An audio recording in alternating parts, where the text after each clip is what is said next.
இந்தாங்க சார். தேங்க்ஸ்மா. சார், மோகன் விஷயம் என்னாச்சு சார்? ஆமாம்மா, அதுக்கு முன்னாடி உங்ககிட்ட கொஞ்சம் விசாரிக்கணும். சொல்லுங்க சார். முதல்ல உட்காருமா.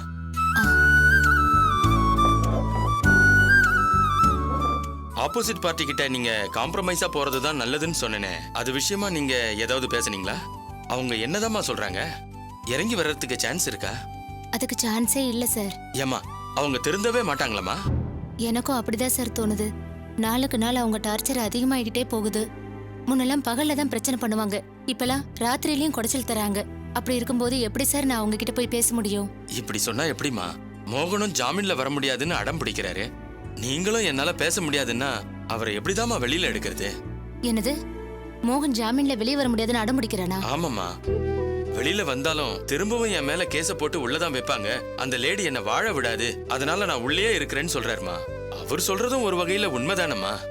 அவங்க ரிலேஷன்ல ஒருத்தர் எஸ்ஐயா இருக்காருன்னு சொன்னேன்ல, அவர் கொடுக்கற பிரஷர்ல தாம்மா ஸ்டேஷன்லயும் மோகன் விஷயத்துல ரொம்ப தீவிரமா இருக்காங்கம்மா. இருக்கட்டும் சார், அதுக்காக அவங்களுக்கு பயந்துட்டு அவன் காலம் பூரா உள்ளே இருப்பானா? அவர் அதுக்காக மட்டும் பேசலமா. அவர் உங்களுக்கு நிறைய கொடுமை பண்ணிருக்காராம், பாவம் பண்ணிருக்காராம். அதுக்கான தண்டனையா நினைச்சு அவர் அங்கேயே இருக்கிறேன்னு சொல்றாருமா. என்ன சார் இது? நான் தான் கேஸ வாபஸ் வாங்குறேன்னு சொன்னேனே. நான் அதையும் பேசிட்டேம்மா. பாவம் பார்த்து கேஸ வாபஸ் வாங்குறதால பெருசா ஒன்னும் மாறிடாது, அதனால வேண்டான்னு சொல்றாருமா. அது மட்டும் இல்லாம கல்யாணி எப்படியும் என்னை ஏத்துக்க போறது இல்ல. அப்படி இருக்கும்போது நான் ஏன் ஜாமீன்ல வரணும்? உள்ள வெளியில எல்லாமே எனக்கு ஒண்ணுதான்னு சொல்றாருமா. நானும் முடிஞ்ச வரைக்கும் அவர்கிட்ட பேசி பார்த்துட்டேம்மா. ஜாமீன்ல வர மறுக்கிறது கிட்டத்தட்ட குற்றத்தை ஒத்துக்கிற மாதிரி. அது உங்களுக்கு தான் பிரச்சனை, தீர்ப்பு உங்களுக்கு பாதகமா தான் வரும்னு எல்லாத்தையும் எடுத்து சொன்னம்மா. ஆனா அவர் முடியவே முடியாதுன்னு ரொம்ப அடம் பிடிக்கிறாரு. எனக்கு என்ன பேசுறதுனே புரியலம்மா. அவன் ஏன் சார் இப்படி இருக்கான்? கேஸ் போட்டு நானே அவனை மன்னிக்க தயாரா இருக்கேன். இனிமேலாவது பிரச்சனை இல்லாம அவன் நிம்மதியா இருக்கட்டும்னு மனசார நினைக்கிறேன். அத கூட அவன் புரிஞ்சுக்காம. உண்மைதாம்மா, ஆனா எனக்கு குடும்பம், பொண்டாட்டி, குழந்தைன்னு யாருமே இல்ல. நான் வெளியில வந்து என்ன பண்ண போறேன்னு ரொம்ப விரக்தியா பேசுறாருமா. இதுக்கு நான் என்ன பதில் சொல்றதுமா? அவர்கிட்ட பேசின வரைக்கும் ஒரு விஷயம் தெளிவா புரியுதுமா. வெளியில வந்தா உங்களோட வாழணும், இல்லையா உள்ளேயே இருக்கணும். அதுதான் அவரோட முடிவு. அவன் எடுக்கிற எல்லா முடிவுமே தப்பாதான் இருக்கு. அவனுக்கு நான் ஒருத்தி தான் முக்கியமா? அவனுக்குன்னு குடும்பம் இல்லைன்னு யாரு சார் சொன்னது? அவனுக்குன்னு குடும்பம் இருக்கு. அவனுக்கு அப்பா இருக்காங்க, அம்மா இருக்காங்க, கல்யாண வயசுல ஒரு தங்கச்சி இருக்கா. இவங்கெல்லாம் குடும்பம் இல்லையா? இவன் பாட்டுக்கு உள்ள போய் உட்காந்துக்கிட்டான். அவங்க எல்லாம் யார் சார் பாத்துப்பாங்க? இதையெல்லாம் எடுத்து சொல்லி நீங்க தான் அவருக்கு புரிய வைக்கணும். சார், நீங்க சொல்லி கேட்காதவரு நான் சொல்லியே கேட்க போறாரு. அப்படிலாம் இல்லம்மா, நான் வெறும் லாயர் தாம்மா. என்னால அட்வைஸ் மட்டும் தாம்மா பண்ண முடியும். ஆனா நீங்க அப்படி இல்ல, உங்களுக்கு மனைவிங்கிற உரிமை இருக்கு. அவரை கண்டிக்கவும் இதுதான் சரின்னு அடிச்சு பேசி மனசை மாத்தவும் உங்களால தாம்மா முடியும். நீங்க நேர்ல போய் நான் இருக்கேன்னு ஆறுதலா ஒரே ஒரு வார்த்தை சொல்லி பாருங்க. அது அவர் மனச மந்திரம் மாதிரி மாத்தும். மறு பேச்சு பேசாம ஜாமீன்ல வர ஒத்துக்குவாருமா.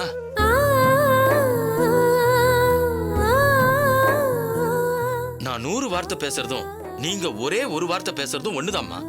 அதனாலதான் சொல்றேன், நீங்க நேர்ல போய் அடம் பிடிக்காம வெளியில வாங்கன்னு சொல்லுங்க. அது கண்டிப்பா அவர் மனச மாத்துமா. சரிங்க சார், நான் கண்டிப்பா பேசுறேன். சீக்கிரமா பேசுங்கம்மா. அவர் ஒத்துக்கிட்டாதான் என்னால அவரை வெளியில எடுக்க முடியும். சரிங்க சார், அவசியம் நான் போய் பேசுறேன். ஆனா என்னால தனியெல்லாம் போய் பேச முடியாது. மாமாவும் கூட வந்தாருன்னா கொஞ்சம் சங்கடம் இல்லாம இருக்கும். மாமாவையும் கூட்டிட்டு போலாமா சார்? தாராளமா.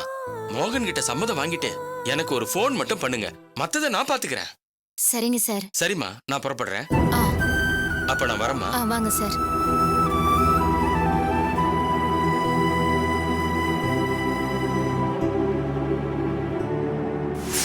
நடந்த எல்லாத்துக்காகவும் நான் மன்னிப்பு கேட்டுக்கிறேன். சாரி, இனிமே இப்படி நடக்காது.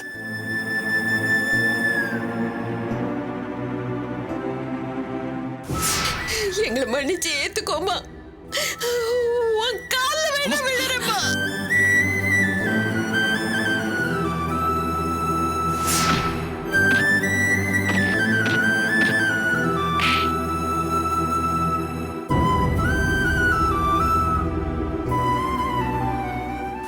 அவன் நல்ல பையன் தாம்மா, ஏதோ தெரியாதனமா தப்பு பண்ணிட்டான். அவனை மன்னிச்சு அப்பவே ஏத்துக்கிட்டு இருந்தா உனக்கு இவ்வளவு பிரச்சனை வந்திருக்காதுல்ல.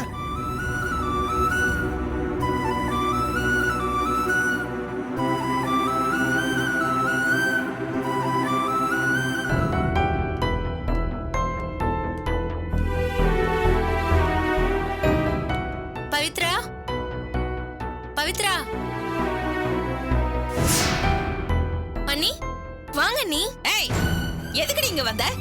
நீ ஆசைப்பட்ட மாதிரி மோகன் ஜெயிலுக்கு போயிட்டான். இன்னும் உனக்கு என்ன வேணும்? எதுக்காக இங்க வந்த? நாங்கெல்லாம் இருக்கிறமா செத்துட்டுமான்னு பார்க்க வந்தியா? இல்லனா நாங்க கஷ்டப்படுறத பார்த்து ரசிக்க வந்தியா? இங்க பாருங்க, என்ன தேவையில்லாம டென்ஷன் பண்ணாதீங்க. உங்களோட சண்டை போடுற அளவுக்கு எனக்கு தெம்பில்ல. சண்டை போடுற மூட்லயே நான் இல்ல. நான் மாமா பார்த்து பேசிட்டு போலான்னு வந்தேன். மாமா எங்க? அதான் குடும்பத்தையே அலைய விட்டு நிம்மதி இல்லாம பண்ணிட்டியே. இன்னும் என்ன பேச இருக்கு? அத நான் மாமா கிட்ட பேசிக்கிறேன். நீங்க அவரை கூப்பிடுங்க. பவித்ரா, மாமா எங்க? ஏய், நீ அவர்கிட்ட பேச தேவையில்லை. முதல்ல இடத்த காலி பண்ணு. இனிமே எங்க முகத்திலேயே முடிக்காத. பேசாம இருடி. இங்க பாருங்க, இங்க நான் எதுக்கு வந்தேன்னு தெரியாம பேசிட்டு இருக்கீங்க. இங்க நானா ஒண்ணும் வரல. வக்கீல் சொல்லி தான் வந்தேன். போய் அவரை அனுப்பு. நீ எதுக்கு வந்த? உனக்கு எங்களுக்கு என்ன சம்பந்தம்? எங்களுக்கு பிள்ளையே இல்லைன்னு ஆயிடுச்சு. அது காரணமானவளை வீட்டுக்குள்ள சேர்த்தா அந்த பாவம் எங்களுக்கு தான் வந்து சேரும். இங்க நிக்காத, மரியாதையா போயிடு. போடின்னு சொல்றல. முதல்ல இங்க போ. ஏன் இப்படி ஆத்திரப்படுற? வக்கீல் அனுப்பிச்சிருப்பாரு, அதுக்காக பேச வந்திருப்பா. அது என்னன்னு விசாரிக்காம இப்படி வாசல்ல நிக்க வச்சு சண்டை போட்டுட்டு இருக்க? இவகிட்ட நான் எங்க விசாரிக்கணும்? இவளை பாக்குறதே பாவம். முதல்ல இவளை துரத்தி விடுங்க. ஏய், கிளம்புன்னு சொல்றல. இப்ப எதுக்காக ஆத்திரப்படுறேன்னு கேக்குறேன். இப்படி ஆளாளுக்கு கோவப்பட்டு தான் இந்த வீட்டை கெடுத்து வச்சிருக்கீங்க. வீடே ரெண்டாயி நிக்குது. இந்த பார், அவளை பார்க்க பிடிக்கலனா, பேச பிடிக்கலனா உள்ள போயிடு. நான் பேசிக்கிறேன். போ, போன்னு சொன்னேன். சொல்லுமா, வந்த விஷயம் என்னன்னு சொல்லுமா. வக்கீல் ஜாமீன் விஷயமா மோகனை பாத்திருக்காரு. நான் கேஸ வாபஸ் வாங்க கூட தயாரா இருக்குன்னு சொல்லிருக்காரு. ஆனா எனக்கு வெளியே வர விருப்பம் இல்லைன்னு மோகன் சொல்லிட்டாரா? என்னம்மா சொல்ற? வெளியில வரதுக்கு விருப்பம் இல்லைன்னு சொல்றானா? ஆமா மாமா, நான் தப்பு பண்ணிருக்கேன். எனக்கு வெளியே வர்றதுக்கு விருப்பம் இல்ல, அதுக்குண்டான தண்டனையை அனுபவிச்சு ஆகணும்னு சொல்லி ஜாமீன் பேப்பர்ல கூட கையெழுத்து போடலையா?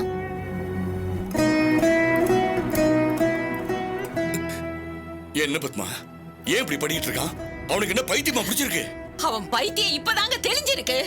நான் தண்டனை அனுபவிக்கிறேன்னு ஒருத்தன் சொல்றானா, அவன் மனசு எவ்வளவு நொந்து போயிருக்குன்னு கொஞ்சம் யோசிச்சு பாருங்க. முன்னெல்லாம் இவளை அவன் விட்டு கொடுக்கவே மாட்டான். ஆனா இவன் மேல சுத்தமா இப்ப நம்பிக்கையே போச்சு. வெளியே வந்தாலும் இவளால வர்ற பிரச்சனை தீர போறது இல்ல. கைய ஒடிச்சான், காலை ஒடிச்சான்னு கம்ப்ளைண்ட் பண்ணி உள்ளதானே வைக்க போறா.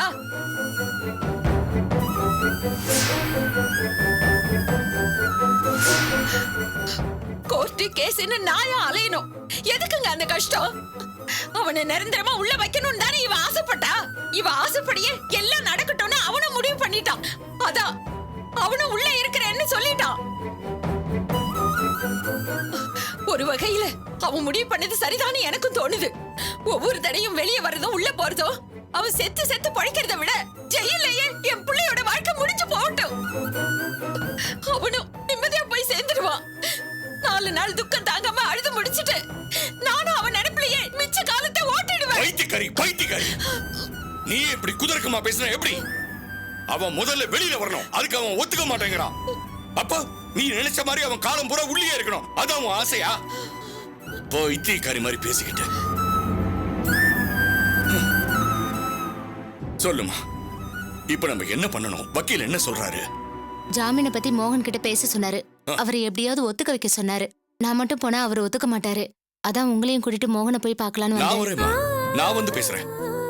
பத்மா, மோகனை பார்த்து பேசிட்டு வந்துடுறேன். வாமா வாமா. வாங்க மாமா.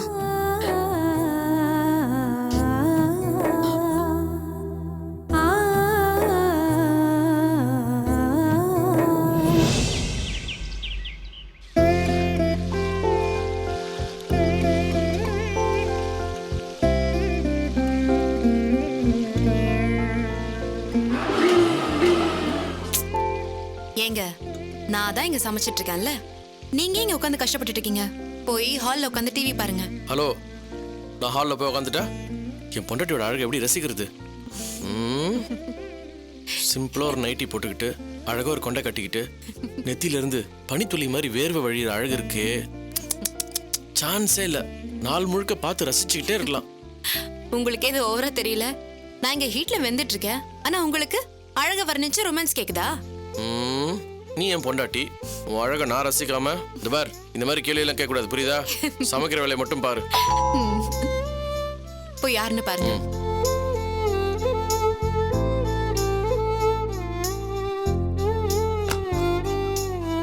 சார், துளசி இருக்காங்களா? இருக்காங்க. நீங்க? நாங்க துளசியோட ஃப்ரெண்ட்ஸ். பாண்டிச்சேரியில காலேஜ்ல ஒண்ணா படிச்சோம். காலேஜ் மேட்ஸா? ஆமா சார். துளசி சமைச்சிட்டு இருக்கா, உள்ள வாங்க. குட்டிமா, என்னங்க இங்க வா உன் ஃப்ரெண்ட்ஸ் வந்திருக்காங்க பாரு. ஹாய் எப்படி இருக்க துளசி ஹாய்டி. உட்காரு நீ உட்கார. அம்மா என்ன திடீர்னு படிப்பெல்லாம் முடிஞ்சிட்டா பார்க்க வரக்கூடாதா என்ன? அப்படியெல்லாம் ஒண்ணும் இல்ல எப்ப வேணாலும் பார்க்க வரலாம் ஆனா நான் இங்க இருக்கிறது உங்களுக்கு எப்படி தெரியும் கௌதம் சார் தான் அட்ரஸ் கொடுத்தாரு. இந்த ஸ்வீட் எடுத்துக்க. ஸ்வீட்லாம் தர என்ன விஷயம் உனக்கு விஷயமே தெரியாதா? ரிசல்ட் வந்துருச்சு. நான் தான் டிபார்ட்மெண்ட்ல ஃபர்ஸ்ட். அப்படியா கங்க்ராட்ஸ் தேங்க்ஸ் டி. கங்க்ராட்ஸ். Thanks sir. ஃபர்ஸ்ட் ஸ்வீட்டை நீ சாப்பிடு இந்தா. Okay thanks. துளசி உண்மை சொல்லணும்னா நான் உனக்கு தான் தேங்க்ஸ் சொல்லணும். எக்ஸாம்க்கு முன்னால உனக்கு டைம் கிடைக்கும் போதெல்லாம் நீ எனக்கு நல்லா சொல்லி கொடுத்த. எனக்கு அது ரொம்ப யூஸ்ஃபுல்லா இருந்தது. ஃபர்ஸ்ட் வந்ததுக்கு அது மட்டும் காரணம் இல்ல. நீ மட்டும் எக்ஸாம் எழுதியிருந்தா நீ தான் ஃபர்ஸ்ட் வந்திருப்ப. ஆனா நீ எழுதல.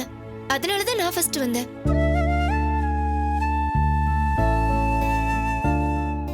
சாரி துளசி. நீ எக்ஸாம் எழுதாம விட்டது உண்மையிலே எங்களுக்கெல்லாம் வருத்தமா இருக்கு. இதுல வருத்தப்பட என்ன இருக்கு எனக்கு நேரம் மேல அதனால எழுத முடியல. அடுத்த எக்ஸாம்ல அதை நான் ஈஸியா கிளியர் பண்ணிடுவேன். சரி இருங்க காஃபி போட்டு எடுத்துட்டு வரேன். ஏய் துளசி இரு. காஃபி எல்லாம் வேண்டாம். நாங்க உடனே கிளம்பணும். என்ன வந்த உடனே கிளம்புறீங்க இல்ல துளசி, ஆக்சுவலா இவ சித்தப்பா வீடு இங்க இருக்கிறதால டூர் மாதிரி வந்தோம். ஆனா ஒரு நாள் கூட சுத்தி பார்க்கவே முடியல. நாங்க இப்பவே கிளம்புறோம். சரியா? நாங்க இன்னொரு நாள் கண்டிப்பா வரோம். அப்ப விருந்தே சாப்பிடுறோம். கண்டிப்பா வரணும். கண்டிப்பா போலமாடி. வரோம். வரோம் சார். வரேன் துளசி. வாங்க.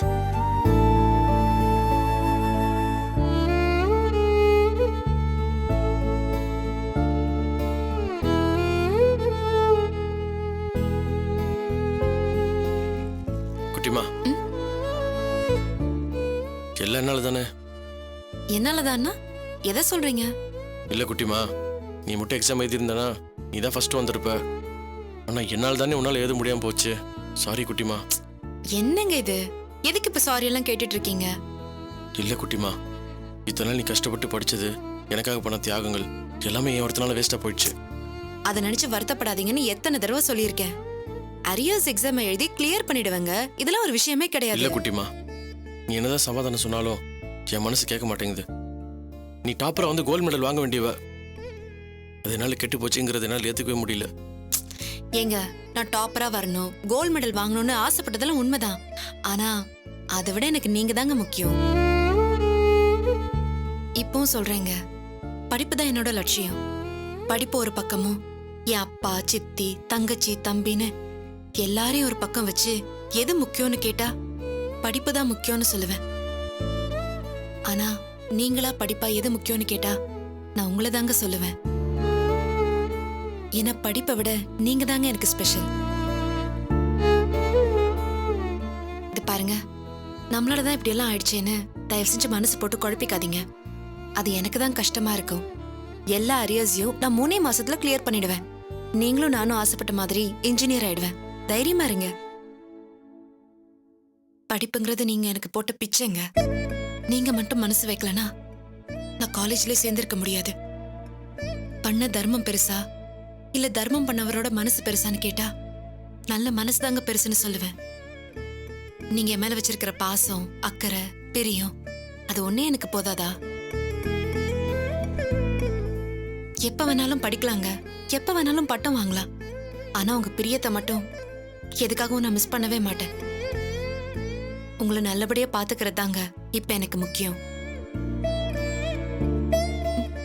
ஐயோ அடுப்புல தீர வாசனை வருது, மறந்தே போயிட்டேன்.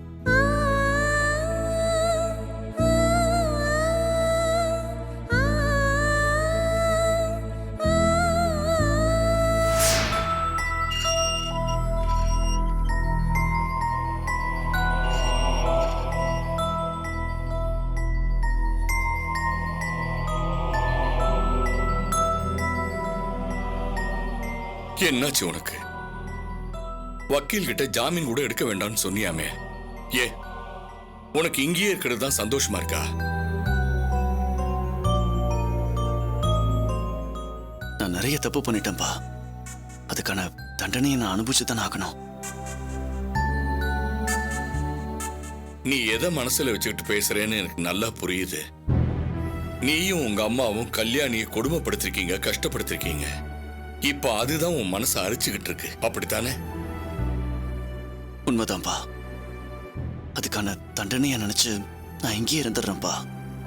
தயவு செஞ்சு என்னை வெளியே எடுக்க முயற்சி பண்ணாதீங்க.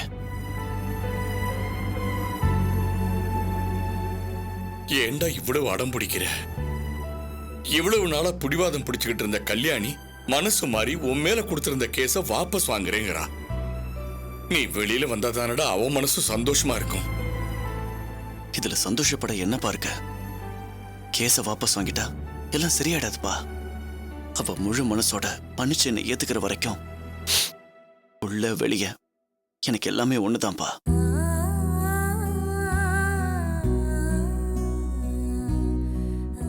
வெளியே வந்து நான் என்னப்பா பண்ண போறேன்? எனக்குன்னு ஒரு குடும்பம் இருக்கா? பொண்டாட்டி இருக்காளா? நான் தனிமரம் தானப்பா.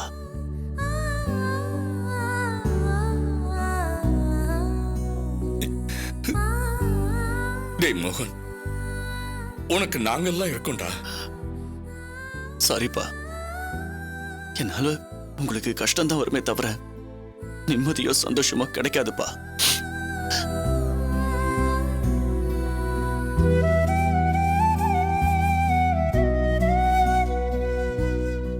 ஐயோ பாவம் நினைச்சுதான் என் மேல இருக்கிற கேஸ வாபஸ் வாங்குறேன்னு சொல்லியிருக்காப்பா. எனக்கு இந்த பரிதாபம்லாம் வேண்டாம்ப்பா. தப்புக்கான தண்டனைய நான் அனுபவிச்சுட்டே வரேன்.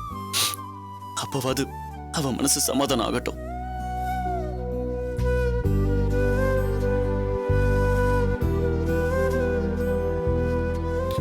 டேய், முடியாதுடா.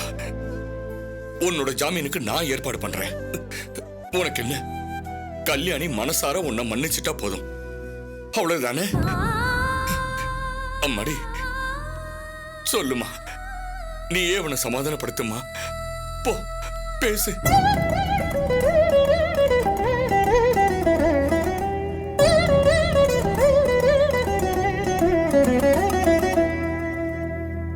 அம்மா பேசுமா.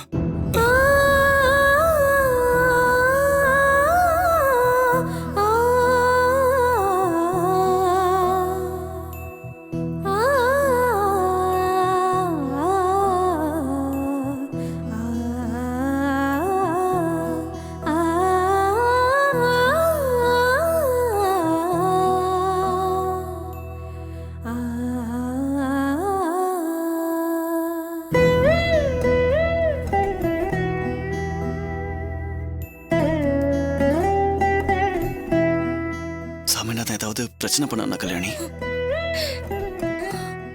உன்னதான் கேக்குறேன். அவன் என்னையே இந்த பாடுபடுத்துறான். அவனும் இல்ல அவன் பொண்டாட்டியோ உனக்கு ஏதாவது குடைச்சல் கொடுத்தாங்களா?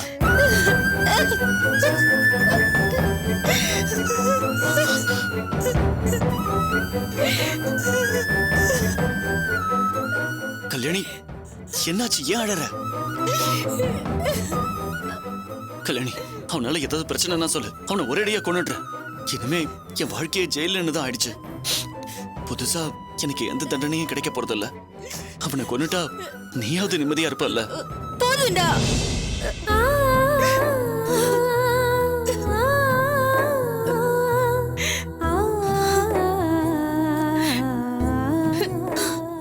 எனக்காக நீ சண்டை போட்டது, தப்பே பண்ணாம தண்டனை அனுபவிச்சுட்டு இருக்கிறது எல்லாமே போதும்.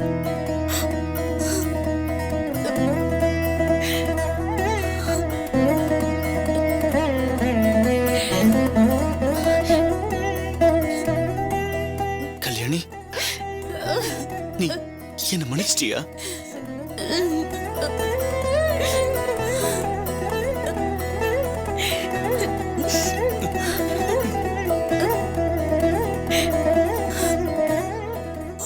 எவ்வளவு திட்டு இருக்க, பார்க்காத பேசாத அசிங்கப்படுத்திருக்க, உன் மன்னிப்பை ஏத்துக்காம அவமானப்படுத்திருக்க.